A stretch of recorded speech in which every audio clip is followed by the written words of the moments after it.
지금부터 2021년 11월 17일 수요일 온라인 예배를 하나님께 드리겠습니다. 다 함께 사도신경으로 신앙 고백드립니다. 나는 전능하신 아버지 하나님 천지의 창조주를 믿습니다. 나는 그의 유일하신 아들 우리 주 예수 그리스도를 믿습니다. 그는 성령으로 잉태되어 동정녀 마리아에게서 나시고 본디오 빌라도에게 고난을 받아 십자가에 못 박혀 죽으시고 장사된 지 사흘 만에 죽은 자 가운데서 다시 살아나셨으며 하늘에 오르시어 전능하신 아버지 하나님 우편에 앉아 계시다가 거기로부터 살아있는 자와 죽은 자를 심판하러 오십니다. 나는 성령을 믿으며 거룩한 공교회와 성도의 교제와 죄를 용서받는 것과 몸의 부활과 영생을 믿습니다. 아멘. 다 함께 찬송가 80장 찬양합니다.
오늘 말씀은 마태복음 12장 14절에서 21절입니다.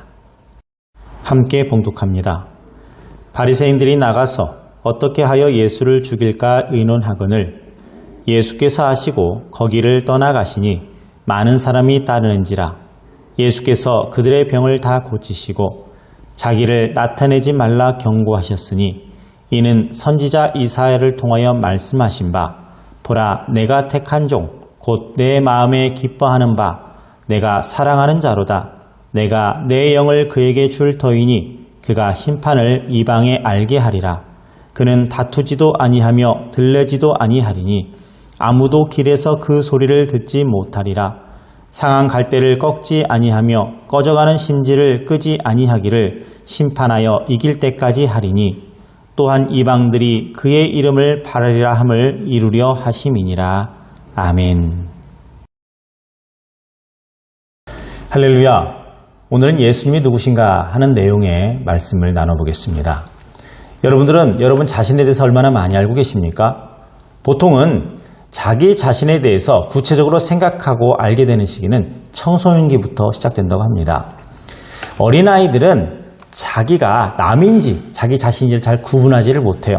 그래서 아이들에게 대개 이것은 누구 거라고 이렇게 물으면 그건 뭐 민지 거 하면서 자신의 이름을 타인의 이름을 부르듯이 말합니다.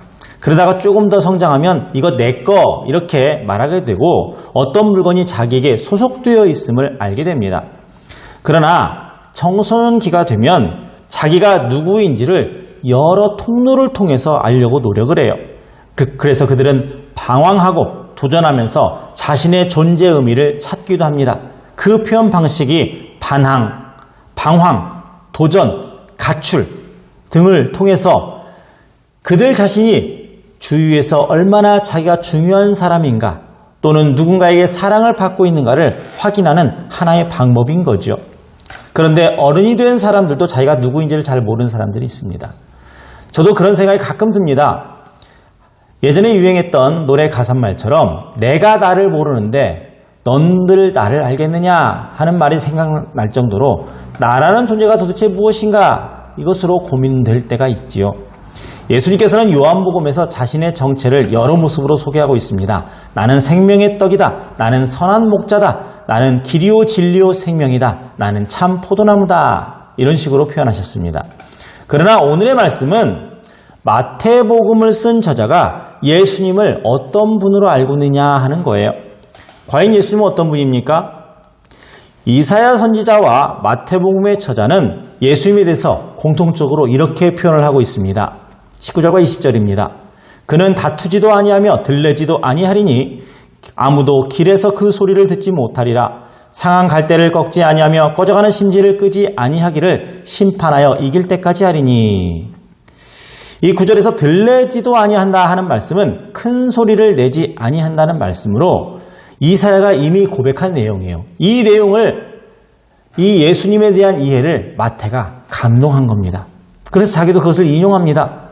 실제로 예수님께서는 고요하게 그러나 힘차게 많은 사람들에게 선을 행하셨습니다. 그런데 바리새인들은 어떻습니까? 예수님의 활동을 질서를 벗어난 행동 내지는 무리들에게 잘못된 지식을 전하는 자라고 생각을 했습니다. 어떻게 안식일법을 저렇게 태연하게 어길 수가 있느냐? 봐라! 그러니까 그 제자들도 안식일 어기는 거 아니냐? 이런 식으로 예수님을 정죄하고 다녔어요. 율법을 어기고 선동하는 자 이렇게 규정을 하고 사람들로 하여금 예수님에 대해서 관심을 갖지 않게 하려는 의도였습니다. 똑같은 예수님의 행적을 보고도 마태와 바리새파 사람들과 또 무리들의 반응은 이렇게 각각 달랐습니다. 여러분 오늘 마태는 예수님을 상한 갈대를 꺾지 아니하며 꺼져가는 심지를 끄지 아니하는 분으로 이해하고 그렇게 고백했습니다. 여러분들은 예수님을 어떤 분이라고 생각하십니까? 우리가 예수님을 어떤 분으로 생각하느냐에 따라서 우리의 신앙의 태도가 결정이 됩니다. 우리가 이사야 선지자나 마태처럼 예수님을 상한 갈대도 꺾지 않는 분으로 그리고 꺼져가는 심지도 끄지 않는 분으로 생각한다면 우리의 연약함과 우리의 그 악독함에도 불구하고 예수님께서 우리의 모든 죄를 용납하시는 분으로 고백하고 우리의 모든 죄를 낱낱이 회개해야 마땅할 것입니다. 사랑하는 성도 여러분, 예수님은 심판날까지 우리를 참아주시는 분임을 알아야 됩니다. 어떤 상황에서도 우리를 포기하지 않는 분이세요. 그렇다면 우리는 꺼져가는 우리의 신앙의 심지에 믿음이라는 기름을 부어서 세상을 밝혀나가는 성도가 되어야 되겠습니다. 상한 갈대같이 세상의 여러 유혹에 흔들리는 우리의 마음을 이제 다시 고추 세워서 세상 사람들을 그리스도에게로 인도하는 그런 성도들이 되시기를 바랍니다. 우리는 그리스도인이라는 별명을 가지고 사는 사람들입니다. 그리스도인이 어떤 사람입니까? 그리스도인은 예수님으로 인해서 생활 태도가 바뀌어진 사람들입니다. 이 점을 기억하시면서 내 죄는 예수님께 고백하고 다른 사람의 죄는 참고 용서하며 사는 이전과는 다른 인생들이 되시기를 주님의 이름으로 축원합니다. 기도합니다. 참 좋으신 아버지 하나님, 정죄하는 일, 남을 비판하는 일, 여기에 앞장서지 않고 우리의 입술을 생명을 살리는 일, 그리고 긍정적으로 칭찬하는 일, 그리고 우리의 믿음을 고백하는 일에 사용하게 하여 주시옵소서. 예수님의 이름으로 기도합니다. 아멘. 주님께서 가르쳐 주신 기도로 예배를 마칩니다. 하늘에 계신 우리 아버지, 아버지의 이름을 거룩하게 하시며 아버지의 나라가 오게 하시며 아버지의 뜻이 하늘에서와 같이 땅에서도 이루어지게 하소서. 오늘 우리에게 일용할 양식을 주시고 우리가 우리에게 잘못한 사람을 용서하여 준 것 같이 우리 죄를 용서하여 주시고 우리를 시험에 빠지지 않게 하시고 악에서 구하소서. 나라와 권능과 영광이 영원히 아버지의 것입니다. 아멘.